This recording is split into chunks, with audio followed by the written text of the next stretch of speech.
My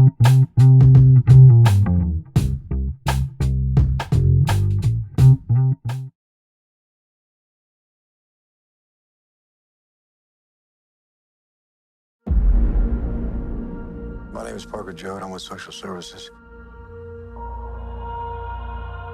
I need police and paramedics. I had a female DOA. I'm your social worker, and you got a daughter who needs to get to school on time. Stop prying into my family. I'm trying to keep Ashley from being taken away from you. I didn't know you were getting out today. Dahlia!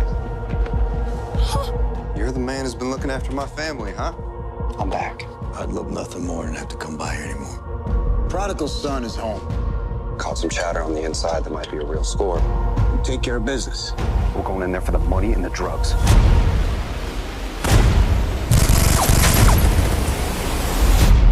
I'm worried about Ashley. I'm also concerned for you. What you think you know. Cops came to see me. Tell me this isn't happening again. What you hold so dear. Think you could do a big favor for Dad today? What you think you are. This happened here because of you. You got the cartel after all of us.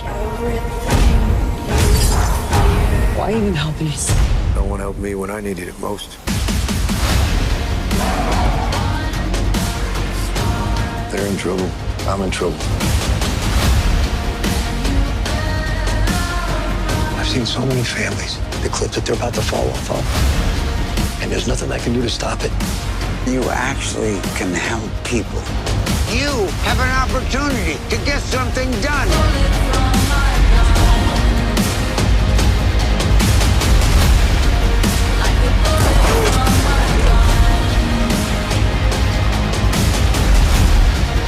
We all have to work for someone.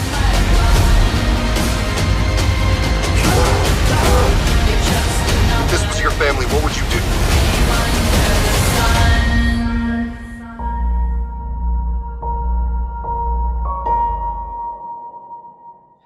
That was more hidden before, I think. Anyway, how's everything sound and look on your end? Yeah, it's looking great my way. So am I coming through all right and stuff? Beautiful. Are you still in Brooklyn, or did you go into Manhattan or something? I'm in Manhattan, actually. I'm on St. Mark's Place, basically. Okay. All right. Well, so were you staying in Brooklyn? Is that what the? No, I went out surfing earlier this morning, actually, and then got stuck location scouting with a friend for something he was about to do. So we got back a little later than we How's the surfing? Like closer to Coney Island or something, or? I go out to Rockaway typically. Rockaway. Yeah. It's nice out that way. It's not the most beautiful beach, but if you surf, it's the place. Right. When I was a kid growing up in Queens, we used to go to Far Rockaway, which was probably the next. My guess is a little possibly further. That Far Rockaway is like more, I think 140th up, because it's like there's a lot of communities up there, like before you get to Fort Tilden, but you can actually surf all of it. But for whatever reason, it seems like it's concentrated around where the subways are, the A train on like 90th Street. Okay. Well, I have never tried it surfing in around there, but is there some good waves there? Is it some good? Yeah. Right now is hurricane season, so the waves were about 9 feet yesterday. They were huge. Oh wow! Really, really big. But on any given day, you'll find like 2 to 3 foot waves. Like you have to look at the reports and all that stuff. But and you'd be shocked, honestly, Adam. There's like thousands of people surfing out there. I surf in the winter also, and there's literally hundreds still surfing in the winter.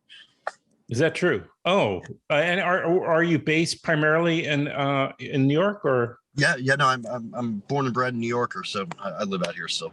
Oh, okay. I wasn't sure, but I know we discussed before that we we had this mutual friend. I noticed that there was some sort of video or some sort of project earlier that you and he were both involved with. Maybe that's how you met him originally. So, but then I was looking further, delving further into your work and your post-video work. And I was kind of checking. And we're here, of course, to discuss the Gatekeeper, which is currently in I guess select theaters and also digitally available for those on various digital platforms, including Apple Movies and whatnot. Already it's out there, so people can, after this, they can go check it out, after they watch this. So, and then we discussed, Jonathan Couette, who I'll just repeat it again, because I know he probably will watch this. Yeah. Knowing that you're his buddy, that his pal is on here. And so you worked with him on your first feature, Agony. And now you have your new. One thing I was getting at with before we were interrupted earlier, because we were starting to talk about Bruce Dern and his contribution to. He's more of a supporting character. The lead character is Parker, who is played by Shea Whigham, and Bruce plays his father. And I was bringing them up because those scenes, as I was complimenting your work, were I thought very, very meaningful. They're so, because the film, it's sort of a number. It's doing a couple of things at once. It's a kind of has that action suspense side to it, right? There's that component, but then also these are characters that are also have it kind of not kind of, but they have dramatic lives or real lives and real relationships, and every kind of relationship seems to have some history to it, some past. Maybe most significantly the ones that Parker has with his father. So those scenes kind of hold up, and it's do you have, with only the experience of you did a handful of shorts too, I assume, right? Yeah, over the years I've done less shorts, but a handful. I just guess I wonder, after being known in a big success as a music video director. Yeah. Transitioning to directing feature dramatic films, like how I can sort of see some of the action maybe because like where you developed, I guess, that successful tone. To be honest, Adam, it's like I shot a lot of music videos, as you pointed out, but also a ton of commercials. And, like I always say that filmmaking really is a juncture where art and commerce meet, and you have to balance that equation in terms of both time, technical constraints, and the commercials and the videos are an amazing avenue to both understand how it is to work with crews under all a myriad of conditions, technical elements, whether you use a techno crane or dollies, and how all that stuff kind of calibrates. But with that in mind, movies are, I really like to think of them as an actor's medium. I mean, I know a lot of people say it's a director's medium.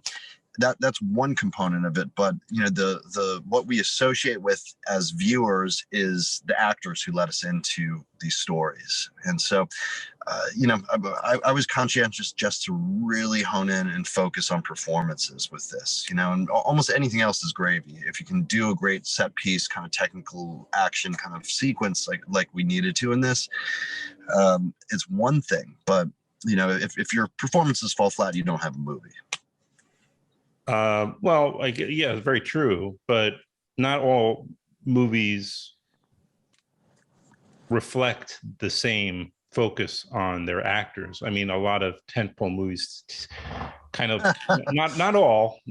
I mean, and I think even some of the big Hollywood tentpoles have realized that people do want character-driven stuff, a little bit more meat and humanity in the characters. And exactly. They're evolving a bit more, these films these days. I think that's the big difference, from when they first started to introduce a lot of the action hero stuff. It's like they're getting more ornate somehow. But I mean, that's why I love this kind of niche of independent filmmaking. I mean, this is kind of ostensibly a studio movie, but you still get to do stuff that's original and that can be more about the humanity and the story and stuff. Yeah. And how did this story make its way? Were you hired by the producer? That's right. I was hired by a producer who happens to be an old friend, and he's had a successful run in these last few years producing films. And he'd found this script, which, when I first read it, was more of a conventional inner city crime thriller. And my goal was to try and create more of a tapestry piece, sort of like a neo-noir, like something that just had a little bit more infusion of different secondary storylines and stuff like that. And that's what I think is great about going back to the old noirs, or typically throughout the last all the noirs for that matter. You're allowed to express big ideas with smaller storylines sometimes, and they can be tangential. And so even in these relationships like Parker and his father in this, there could be a whole movie about that, but somehow you're allowed to express that as one component of how that tapestry works all together. Right. It's interesting. The casting of Shea Whigham here is kind of interesting because he's sort of a badass, and he's kind of got the the Clint Eastwood squint down to a science, and yet Clint Eastwood, I don't think, well, maybe more recently potentially, but I don't think he would have played a social worker, because they don't typically carry around hardware, like that's right. Yeah, he's like an amoral social worker in this, and his code of conduct is very questionable, I guess. But that's what I loved about the character, is he's so flawed. He's like more like an anti-hero from the 70s or something. Like you're less typical protagonist to follow through the story. Yeah, sure. Well, it is, and it's a strong cast. I mean, we mentioned Shea, Bruce Dern, Olivia Munn is in it. She plays, his, I guess, client, Shea's client, but he's grown kind of, personally, he feels like, personally, like he has a stake in her being okay and turning out okay, and her and her daughter.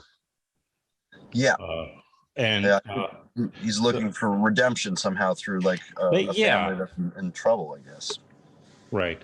And then also some of the supporting actors in this are terrific, including, Mark Boone Jr., who I always love to see.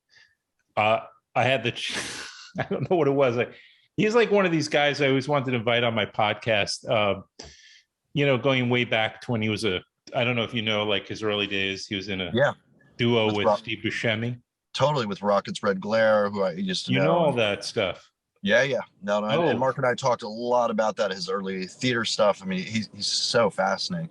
You guys should definitely talk. I can put you in contact with him if ever. I really would appreciate it. I mean, here's the funny thing. I have his phone number because, and most people will know him from Sons of Anarchy, most notably, of course, because that was such a popular series. But I was at the Woodstock Film Festival 3 or 4 years ago, and I was like at this closing night awards, whatever, their party, and there was a room, and he's standing back there, and I just, with some people, and I just introduced myself, and I Mr. Boone, I do a podcast, and I felt like such an idiot because he, I don't know, he has this, demeanor. It can be a little intimidating, unless maybe you know him better, of course. So no, I met him for the first time on this, but he's such an authentic person, Mark, that it's almost intimidating in some ways, because he's not going to just invite anyone in, but when he knows your frame of reference and Jonathan, it's very similar. Yeah. Jonathan Couette, you mean? Yeah. Well, he was just a sweetheart too. I mean, not to get too far afield here, but I met him in front of BAM. Jonathan he was part of the BAM Cinema Festival, that was going on. The particular Walkaway Renee was screening, and he was just walking by BAM, and I just introduced myself, and from then on we just hit it off and became pals. That's so cool. But I had the advantage of having seen Tarnation, I think 2 or 3 times. I introduced it to a number of people and got a copy. I even got a copy, so I was a real admirer of that particular film. But as I am of Gateway, which is currently in theaters, it opened on September 3rd, and it must be very exciting for you. Yeah, no, I'm thrilled. I mean, it seems like it's getting a very good response. And, that's great. People are enjoying it, and I'm just happy that it's out there at this particular place and time, both in the movie business and just where we're at in the world. I feel like it's unexpected, and I think it's something that over time hopefully will mean something for this era. So I just think it's slightly atypical for what we're used to seeing these days, and I think it addresses social issues, and it's not wrapped in a clean bow at the end of it. So it's a thinking person's film. Like, you do have to walk away with your own conclusions, and I like that. I don't like stories to be resolved per se so much as left in someone's hands to interpret. And I do believe Whigham is a great choice in the cast, because I think he carries a movie. He can carry it. He has that kind of strength of as an actor. He's one of the most exciting actors out there these days. I'm really, really fortunate that this is the first time he leads a film, because I just feeling we're going to see a lot more of it. Yeah, well, it's his first proper lead, basically. Oh, I didn't realize that. That's great. Well, I appreciate it. I hope we got sort of most everything in. Are you planning on like another feature relatively soon? These things, I guess, take time? They did. No, you're absolutely right. To develop. I've been developing.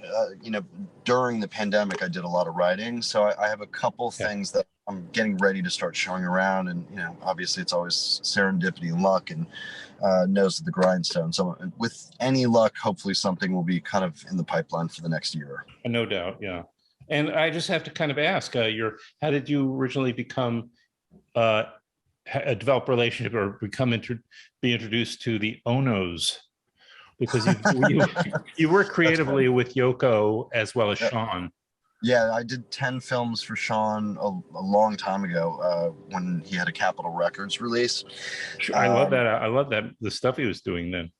It was fun. Yeah, it was, unique in the sense that we were able to kind of have carte blanche creatively with the label, which was really nice, that I was able to just walk in and just kind of give them what we aimed to create.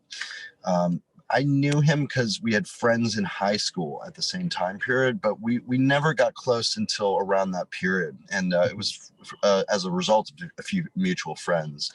And then that went so well that his mom asked me to actually make a documentary on her life. So I traveled all around Europe with her for about 3 months and did all the interviews. And it turned out she didn't want to release it at that point. She felt like it was more for posterity down the road. So it's still sitting in like dusty closets. There's lots of it.